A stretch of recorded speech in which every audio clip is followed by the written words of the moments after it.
नमस्कार फ्रेंड्स, नेहमीप्रमाणे खास युजफुल व्हिडिओ मी तुमच्यासाठी इथे घेऊन आलेली आहे। तुम्ही जर मायक्रोसॉफ्ट एक्सेल मध्ये काम करत असाल आणि त्यासाठी डेली यूज होणाऱ्या जर शॉर्टकट कीज तुम्हाला माहिती नसतील तर हा व्हिडिओ खास तुमच्यासाठी आहे। जर तुम्हाला एक्सेल मध्ये फास्ट काम करायचं असेल तर हा व्हिडिओ शेवटपर्यंत नक्की पहा।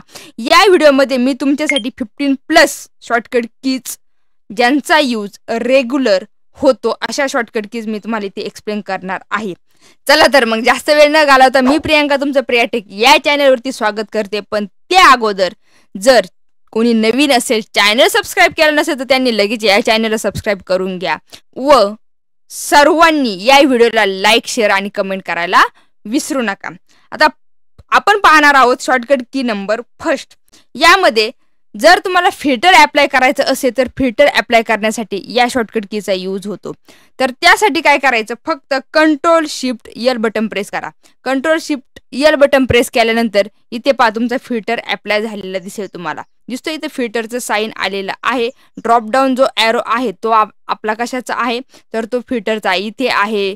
इथे आहे स्टुडंट नेमच्या ठिकाणी, इथे सिटीच्या ठिकाणी पण तुम्हाला पाहायला मिळेल, इथे मार्कच्या ठिकाणी पण इथे ड्रॉप डाऊन एरो पाहायला मिळेल। तर फिल्टर आपण इथे अप्लाय केलेला आहे आणि तुम्ही कोणत्याही ड्रॉप डाऊन एरो वरती जर क्लिक केलं, समजा तुम्हाला सिटी वाईज फिल्टर करून डेटा पाहिजे फक्त दिल्ली, चेन्नई वगैरे, तर तुम्ही तेवढं सिलेक्ट ठेवा, बाकीचं अनसिलेक्ट करा। आता हे फिल्टर काय करतो हे तुम्हाला माहितीच असेल। ऑलरेडी आपण एक्सेलचा बेसिक टू ॲडव्हान्सचा कोर्स चॅनलवरती अपलोड केलेला आहे। तो कोर्स तुम्ही नक्कीच पाहिला असेलच, त्यामध्ये तुमच्या बेसिक पासून ॲडव्हान्स गोष्टी क्लिअर झाल्या असतील। तर हे समजलं तुम्हाला फिल्टर अप्लाय करण्यासाठी आपण Ctrl+Shift+L ही शॉर्टकट की यूज करू शकतो।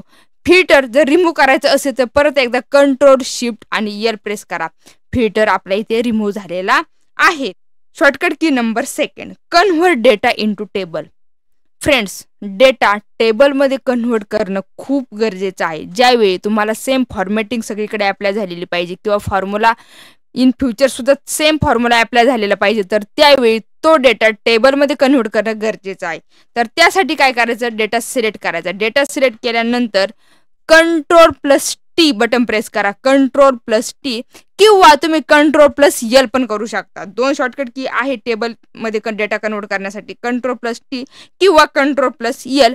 आणि ते केल्यानंतर एक छोटासा डायलॉग बॉक्स ओपन होईल, create table, my table has header हे चेकच असू दे आणि फक्त ओके वरती क्लिक करा। ओके वरती क्लिक केल्यानंतर आपला जो डेटा आहे तो टेबलमध्ये कन्वर्ट झालेला आहे। आणि इन फ्युचर जरी तुम्ही ते काही रेकॉर्ड ऍड केलं, समजा आणखीन काय तुम्ही स्टुडंट आयडी वगैरे ऍड केलं, तरी सेम फॉर्मॅटिंग पुढे सुद्धा अप्लाय होणार आहे। किंवा तुम्ही जरी तिकडे फॉर्म्युला अप्लाय केलेला असेल तर फॉर्म्युला सुद्धा सेम पुढे अप्लाय होतो जर आपला डेटा टेबलमध्ये असेल तर। त्याचबरोबर तुम्हाला इथे स्लायसरचं ऑप्शन सुद्धा पाहायला मिळतं। इथे पहा इन्सर्ट स्लायसर आहे, त्यावरती क्लिक करून तुम्ही ते स्लायसर सुद्धा इन्सर्ट करू शकता। सो टेबलचा खूप यूज होतो। तुम्ही याची टेबल स्टाईल वगैरे चेंज करू शकता, खूप वेगवेगळ्या प्रकारे फॉर्मॅटिंग सुद्धा करू शकता।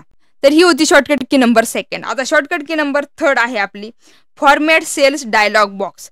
फॉर्मॅट सेल्स डायलॉग बॉक्स म्हणजे काय, समजा आपला हा मार्क्सचा कॉलम सिलेक्ट आहे आणि आपल्याला याला वेगवेगळ्या प्रकारे फॉर्मॅटिंग देते। तिथे डायरेक्ट तुम्हाला 85 पाहायला मिळतं, 85.00 वगैरे असं तुम्हाला फॉर्मॅटिंग द्यायचं आहे नंबरला। तर त्यावेळी काय करायचं, फक्त डेटा सिलेक्ट करायचा, म्हणजे जिथे कुठे तुम्हाला फॉर्मॅटिंग द्यायचं आहे तो कॉलम आपण सिलेक्ट केला। कॉलम सिलेक्ट केल्यानंतर Ctrl+1 बटन प्रेस करा। Ctrl+1 फॉर्मॅट सेल, इथे तुम्हाला कॅटेगरी पाहायला मिळतात, जनरल, नंबर, करन्सी। आता अगोदर आपली इथे जनरल आहे, जर तुम्ही ते नंबरवरती क्लिक केलं तर नंबरचं फॉर्मॅटिंग येणार आहे, म्हणजे तुम्ही इथे कोणतंही फॉर्मॅटिंग देऊ शकता। आणि ते केल्यानंतर फक्त इथे ओके वरती क्लिक करा। पहा इथे 85.00, 94.00 अशा प्रकारे आपण याला नंबरचं फॉर्मॅटिंग दिलेलं आहे। आता नेक्स्ट शॉर्टकट की आहे आपली शॉर्टकट की नंबर 4। जर तुम्हाला डेटा सिलेक्ट करायचं असेल, पूर्ण डेटा जर सिलेक्ट करायचं असेल तर त्यासाठी दोन शॉर्टकट की आहे। इंटरव्ह्यूला वगैरे तुम्हाला विचारलं जाऊ शकतं म्हणून मी सर्व सांगते। Ctrl+A, पहा Ctrl+A, पण त्यासाठी काय करायचं, जो डेटा सिलेक्ट करायचा आहे त्या डेटामध्येच कर्सर असला पाहिजे तुमचा। इथे दिसतोय तुम्हाला स्नेहा नावामध्ये कर्सर आहे, कुठेही ठेवा तुम्ही, पण इथे कर्सर असल्यानंतर Ctrl+A केल्यानंतर पूर्ण डेटा तुमचा सिलेक्ट होतो। किंवा Ctrl+Shift+* म्हणजे ॲस्ट्रिक्स जे साइन असतं कीबोर्डवरती, 8 जो आपला अंक आहे, न्यूमरिक 8 अंक आहे, त्याच्यावरती स्टार असतो तुम्हाला पाहायला मिळतो। तर Ctrl+Shift आणि ॲस्ट्रिक्स जरी प्रेस केलं तुम्ही तरी सुद्धा आपण इथे पूर्ण डेटा सिलेक्ट करू शकतो. तर 2 शॉर्टकट की सांगितल्या मी तुम्हाला इथे, Ctrl+A आणि Ctrl+Shift आणि * म्हणजे स्टार साइन. नंतर शॉर्टकट की नंबर 5 आहे आपलं डेटा सिलेक्शनसाठी. म्हणजे खूप मोठा डेटा आहे आपल्याला, तो सिलेक्ट जर आपल्याला करायचा असेल, Ctrl+A नी पण करू शकता, पण दुसरी पण एक मेथड पहा.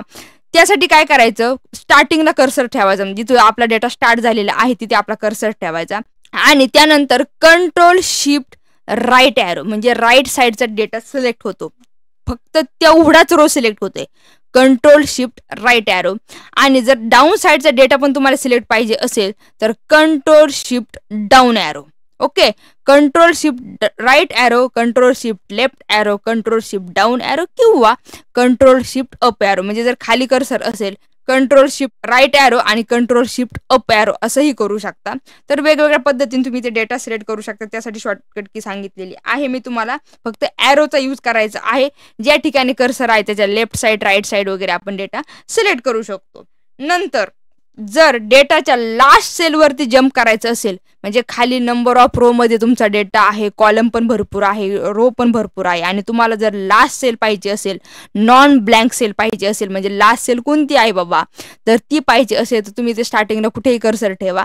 कर्सर ठेवल्यानंतर Ctrl+डाऊन प्रेस करा. पहा, Ctrl+डाऊन प्रेस केल्यानंतर इथे जे ID आपला 010 आहे, इथे आपला कर्सर आलेला आहे.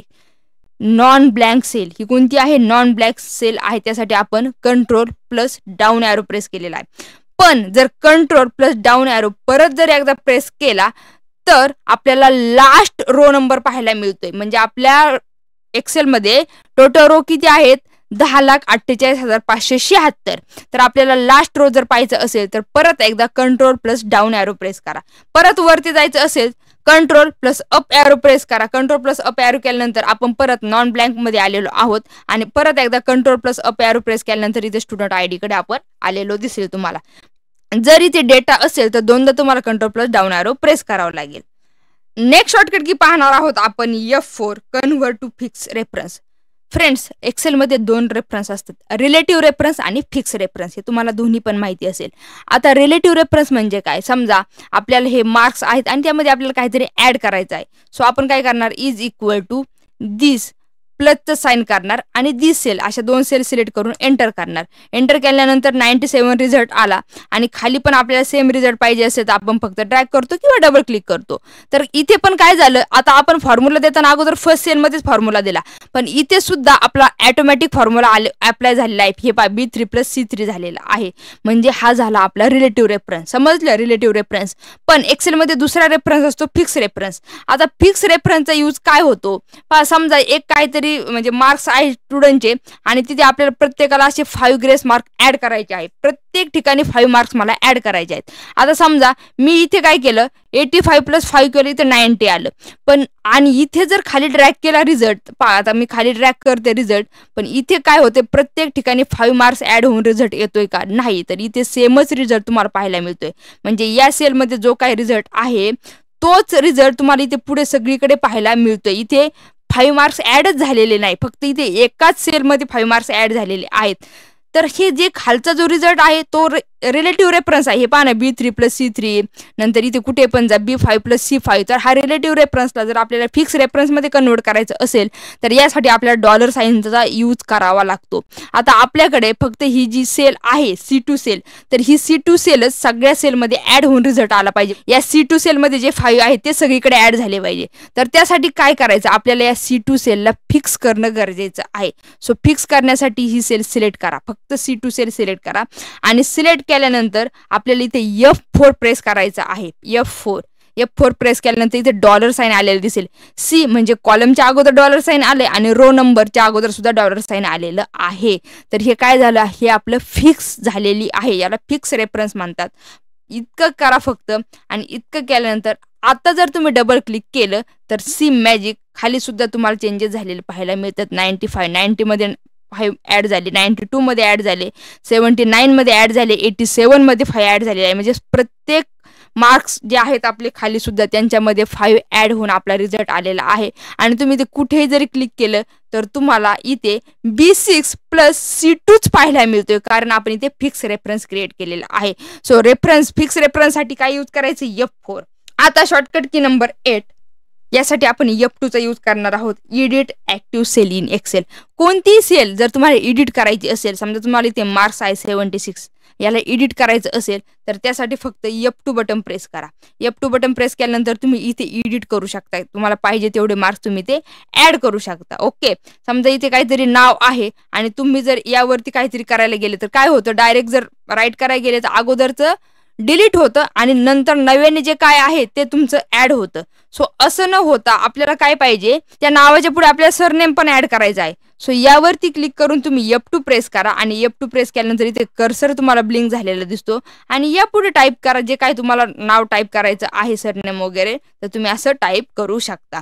तर समजलं, त्यासाठी F2 सेलमधील कोणतेही कंटेंट, मग तो फॉर्म्युला असू द्या, टेक्स्ट असू द्या, नंबर असू द्या, काही असू द्या, ते एडिट करण्यासाठी आपण F2 चा यूज करतो. आता नेक्स्ट शॉर्टकट की आहे फ्रेंड्स आपली फिल डाऊन Ctrl+D आणि फिल राईट Ctrl+R. जर आपल्याला हॉरिझॉन्टल आणि व्हर्टिकल जर काही सेम नाव पाहिजे असेल किंवा फॉर्म्युलामध्ये सुद्धा आपण हे अप्लाय करू शकतो. समजा आता इथे माझंच नाव घ्या आणि हे नाव मला राईट साईडला पण पाहिजे आणि डाऊन साईडला पण पाहिजे, म्हणजे खाली पण पाहिजे. सो मी तेवढं सिलेक्ट करणार आणि Ctrl+R प्रेस करणार, नंतर Ctrl+D प्रेस करणार. Fill right and fill down, म्हणजे राईट साईडला पण फिल होत येते आणि डाऊन साईडला पण फिल होते. तर त्यासाठी Ctrl+R आणि Ctrl+D ह्या दोन शॉर्टकट की यूज केलेले आहेत. तर कंटेंट रिपीट करायचे असतील तर हे तुम्ही यूज करू शकता. आता नेक्स्ट शॉर्टकट की आहे फ्रेंड्स आपली पेस्ट स्पेशल. पेस्ट स्पेशल म्हणजे काय, समजा आता आपल्याकडे काहीतरी एक डेटा आहे. सो डेटा कोणताही डेटा घ्या तुम्ही, हा डेटा घेतला तरी चालेल. तर पेस्ट स्पेशल मध्ये काय करायचं, अगोदर कॉपी करायचा डेटा. समजा हे मी कॉलम हा कॉपी केला, Ctrl+C केलं, कॉपीसाठी Ctrl+C करतो. आता डेटा मी कॉपी केला डेटा मला जर इथे पेस्ट करायचं असेल, पेस्ट करताना ॲज इट इज फॉर्मॅटिंग सुद्धा पेस्ट झालं पाहिजे. तर त्यासाठी मी शॉर्टकट की कोणती यूज करणार आहे, Ctrl+Alt+V. Ctrl+Alt+V केल्यानंतर इथे पेस्ट स्पेशलचा डायलॉग बॉक्स ओपन होतोय आणि या रिलेटेड जर तुम्हाला व्हिडिओ पाहिजे असेल, म्हणजे पेस्ट स्पेशलमध्ये भरपूर ऑप्शन असतात, मी थोडक्यात तुम्हाला इथे सांगितलेलं आहे. जर तुम्हाला व्हिडिओ पाहिजे असेल तर मला कमेंट करून नक्की सांगा, मी डिटेलमध्ये व्हिडिओ तुमच्यासाठी घेऊन येईल. आता इथे फॉर्म्युला सहित तुम्हाला पेस्ट करायचे की फक्त व्हॅल्यूज करायचे की फक्त फॉर्मॅट करायचे, तर तुम्ही त्या पद्धतीने इथे सिलेक्ट करू शकता आणि सिलेक्ट करून ओके वरती क्लिक करा. इथे फक्त आणि फक्त फॉर्मॅटच पेस्ट झालेला आहे, त्यामधील व्हॅल्यू पेस्ट झालेल्या नाहीत, फक्त ॲज इट इज आपण फॉर्मॅट पेस्ट केलेला आहे. असे वेगवेगळ्या प्रकारे तुम्ही पेस्ट स्पेशलचा यूज करू शकता. फ्रेंड नेक्स्ट शॉर्टकट की पाहणार आहोत आपण F9 कॅल्क्युलेट इन एक्सेल. समजा आपल्याकडे मल्टिपल फॉर्म्युला आपण एकाच फॉर्म्युलामध्ये दिलेले आहेत आणि आपल्याला ठराविक एकाच फॉर्म्युलाचा जर रिझल्ट पाहायचा असेल तर त्यासाठी आपण F9 यूज करतो. म्हणजे काय, समजा हे मार्क्स आहेत आपल्याकडे आणि यामध्ये आपल्याला फक्त मॅक्झिमम मार्क्स फाइंड आउट करायचे, किती यामध्ये मॅक्स आहे तोच आपल्याला फाइंड आउट करायचा असेल तर आपण काय करणार, फी लुकअप समजा घेतलं, त्यानंतर लुकअप व्हॅल्यूमध्ये आपण मॅक्स घेतलं. मॅक्स घेतल्यानंतर रेंज सिलेक्ट करायची आपल्याला, नंबर म्हणजे सेल सिलेक्ट, कॉलम सिलेक्ट केला आपण, D2 to D11 he range आपण सिलेक्ट केली. सिलेक्ट केल्यानंतर ब्रॅकेट कंप्लीट. आता आपल्याला काय पाहिजे, फक्त मॅक्स मध्ये हे जो काही आपला कॉलम आहे तर या कॉलम मधील मॅक्झिमम व्हॅल्यू आपल्याला पाहिजे, फक्त एवढाच रिझल्ट आपल्याला पाहिजे. तर त्यासाठी काय करायचं, जो काही आपला फॉर्म्युला आहे छोटा फॉर्म्युला तो आपण सिलेक्ट केला. सिलेक्ट केल्यानंतर सुद्धा तुम्हाला इथे 94 रिझल्ट पाहायला मिळतोय. पण ज्यांना कोणाला हा रिझल्ट पाहायला मिळत नसेल तर त्यांनी काय करायचं, F9 हे बटन प्रेस करायचं. म्हणजे जर तुमच्याकडे लॅपटॉप असेल, F9 डायरेक्ट होत नसेल तर फंक्शन प्लस F9 प्रेस करा. इथे 94 रिझल्ट तुम्हाला पाहायला मिळतोय, म्हणजे 94 मार्क्स सगळ्यात जास्त मार्क्स आहेत आणि तो रिझल्ट इथे तुम्हाला पाहायला मिळतोय. पण त्यानंतर Ctrl+Z करायला विसरू नका. सो आपण काय यूज केलं, F9. जर मल्टिपल फॉर्म्युला आपण यूज करत असो आणि त्यामध्ये ठराविक फॉर्म्युलाचा काय रिझल्ट येतो हे जर तुम्हाला पाहायचं असेल तर त्यासाठी F9 आपण यूज केलेलं आहे. त्यानंतर shortcut key number 12 jump from one sheet to another. एका शीट मधून जर दुसऱ्या शीट मध्ये जर जम्प करायचं असेल, माऊसला हात लावायचा नाही तर मग जम्प कसं करायचं. आता आपल्याकडे ते या वर्कबुक मध्ये मल्टिपल शीट आहेत आणि आज सध्या आपण डेटा या नावाच्या शीटकडे आहोत, दिसते ना तुम्हाला इथे डेटावरती आहोत. जर आपल्याला इथे नेक्स्ट शीटकडे जायचं असेल तर त्यासाठी Ctrl+पेज डाऊन आणि पेज अप आपल्याला इथे यूज करावा लागणार आहे. Ctrl+पेज डाऊन जर केलं तर आपण नेक्स्ट शीटकडे जातोय, फिक्स रेफरन्स फ्लॅश फिल कडे आलेलो आहोत. आणि Ctrl+पेज अप केलं तर प्रिव्हियस शीट. Ctrl+पेज up, page down, jump to another sheet. नंतर शॉर्टकट की नंबर आहे आपल्याकडे 13 फ्लॅश फिल. फ्लॅश फिलचा यूज खूप होतो फ्रेंड. समजा आपल्याकडे असा डेटा आहे, पिनकोड आणि सिटी एकाच कॉलममध्ये आहे, आपल्याला पिनकोड आणि सिटी दोन वेगवेगळ्या सेपरेट कॉलममध्ये पाहिजे, तर मग त्यासाठी वेगळे दुसरे कोणते फॉर्म्युला यूज करण्यापेक्षा आपण डायरेक्ट फ्लॅश फिल यूज करणार आहोत. तर त्यासाठी अगोदर आपल्याला पिनकोड पाहिजे, सो पिनकोड आपण कॉपी केला, म्हणजे कॉपी केल्यानंतर जिथे पाहिजे तिथे आपण पेस्ट केला. ओके, हा कॉपी करून इथे पेस्ट केला आणि त्यानंतर फक्त Ctrl+E बटन प्रेस करा. Ctrl+E बटन प्रेस केल्यानंतर खालच्या ज्या काही सेल आहेत, आपले रो आहेत, त्यामध्ये सुद्धा आपले पिनकोड सेपरेट होऊन रिझल्ट आलेला आहे. तुम्ही पिनकोडच काय, तुम्हाला जर इथे सिटी घ्यायची असेल तर फक्त फर्स्ट जे काही रेकॉर्ड आहेत त्यामधील सिटी कॉपी करा, Ctrl+C करून इथे Ctrl+V करा आणि आता परत एकदा Ctrl+E प्रेस करा. पहा रिझल्ट तुम्हाला आलेला दिसतोय, पुणे, ठाणे, मुंबई, नगर वगैरे. म्हणजे इझिली आपण असं सेपरेट करू शकतो. तर त्यासाठी फ्लॅश फिल Ctrl+E लक्षात ठेवा. आता जर आपल्याला कशाची सम वगैरे करायची असेल, समजा आपल्याकडे ते मार्क्स आहेत आणि ह्या मार्क्सची आपल्याला टोटल करायची आहे, सर्वांना मिळून किती मार्क्स मिळाले हे जर करायचं असेल तर त्यासाठी शॉर्टकट की आहे आपल्याकडे, अगदी छोटी, काहीच करायची गरज नाही. फक्त Alt आणि is equal to button press करा. Alt+E केल्यानंतर B2 to B11 ऑटोमॅटिक त्याने रेंज सिलेक्ट केलेली आहे. जेवढे काही त्याला नंबर दिसलेले आहेत ते नंबर त्याने सिलेक्ट केलेले आहेत आणि हे केल्यानंतर फक्त एंटर बटन प्रेस करा. रिझल्ट तुमच्या समोर आहे. या सर्वांची टोटल होऊन आपला रिझल्ट इथे आलेला आहे. Alt आणि इज इक्वल टू बटन एकाच वेळी आपल्याला प्रेस केल्यानंतर हा रिझल्ट पाहायला मिळतो. त्यानंतर एंटर करायला विसरू नका. आता शॉर्टकट की नंबर 15, यामध्ये आपल्याला भरपूर काही गोष्टी शिकायला मिळणार आहे. तर यामध्ये पहा आपण कोणतीही शॉर्टकट की यूज करू शकतो. म्हणजे काय, समजा आता ह्या अमित नावामध्ये आपला कर्सर आहे, आपण काय करायचं, फक्त Alt बटन प्रेस करा. Alt बटन प्रेस केल्यानंतर जर तुम्हाला फाईल मध्ये जायचं असेल तर F बटन प्रेस करा. होम टॅब मध्ये जायचं असेल तर H, इन्सर्ट टॅब मध्ये जायचं असेल तर N. तर असे वेगवेगळ्या प्रकारे टॅब मध्ये जाण्यासाठी आणि त्या टॅब मधील ऑप्शन साठी सुद्धा तुम्हाला इथे खाली लेटर पाहायला मिळतात. समजा आपल्याला होम टॅब मध्ये जायचं, आपण H प्रेस केलं. H प्रेस केल्यानंतर आपल्याला जर डेटा कट करायचा असेल तर X, कॉपी करायचा असेल तर C, पेस्ट साठी F, नंतर कलर वगैरे द्यायचं असेल म्हणजे फिल कलर द्यायचा किंवा टेक्स्टला कलर द्यायचा असेल, फॉन्ट कलर वगैरे, तर आपण FC वगैरे करू शकतो. बोल्ड करायचं असेल तर 1 वगैरे करू शकतो. म्हणजे समजलं तुम्हाला. आता समजा याला कलर द्यायचा आहे आपल्याला, तर आपण FC प्रेस करूया. FC प्रेस केल्यानंतर कलरचा एक डायलॉग बॉक्स ओपन होईल आणि तुम्ही डाऊन ॲरो, लेफ्ट ॲरो वगैरे प्रेस करून काय करू शकता, सिलेक्ट करू शकता. हे पहा तुम्हाला कलर चेंज झालेला दिसतोय ना. ओके, आणि जो पाहिजे तो कलर तुम्ही इथे घेऊ शकता आणि फक्त एंटरचं बटन प्रेस करा. डायरेक्ट इथे कलर आलेला आहे. म्हणजे आपण काय केलं, माऊसला हात न लावता डायरेक्ट आपण याला कलर पण देऊ शकतो. तुम्ही याला बोल्ड करू शकता किंवा जर समजा हा पूर्ण काही डेटा आहे आपल्याकडे, म्हणजे टेबल आहे आणि याला आपल्याला बॉर्डर करायची आहे. आता काय केलं मी, हे सगळं जे काय आहे याची बॉर्डर मी रिमूव्ह करते आणि रिमूव्ह केल्यानंतर आपल्याला परत जर याला बॉर्डर द्यायची असेल तर हे सिलेक्ट केलं आपण. त्यानंतर आपण काय करायचं, Alt बटन प्रेस करा, H बटन प्रेस करा. आता बॉर्डर मध्ये जायचंय आपल्याला. बॉर्डर साठी आपण इथे B प्रेस केलं आणि ऑल बॉर्डर साठी काय आहे, ये Alt+HBA.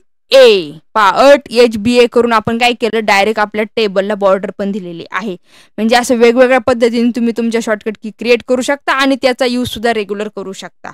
तर या सर्व शॉर्टकट कीचा नक्कीच तुम्हाला यूज होणार आहे. याची प्रॅक्टिस करा, रेग्युलर याचा यूज करा. तर हा व्हिडिओ तुम्हाला कसा वाटला हे कमेंट करून मला नक्की सांगा. या व्हिडिओला लाईक, शेअर आणि कमेंट करायला विसरू नका. परत एकदा रिक्वेस्ट आहे, ज्यांनी कोणी चॅनलला सबस्क्राईब केलं नसेल त्यांनी लगेच या चॅनलला सबस्क्राईब करा, कारण या चॅनलवरती असेच युजफुल व्हिडिओ तुम्हाला यापुढे सुद्धा कंटिन्यू पाहायला मिळणार आहे. त्यासाठी चॅनल सबस्क्राईब करून पुढील बेल आयकॉनवरती क्लिक करायला विसरू नका. तर या व्हिडिओमध्ये मी आता इथेच थांबते. बाय.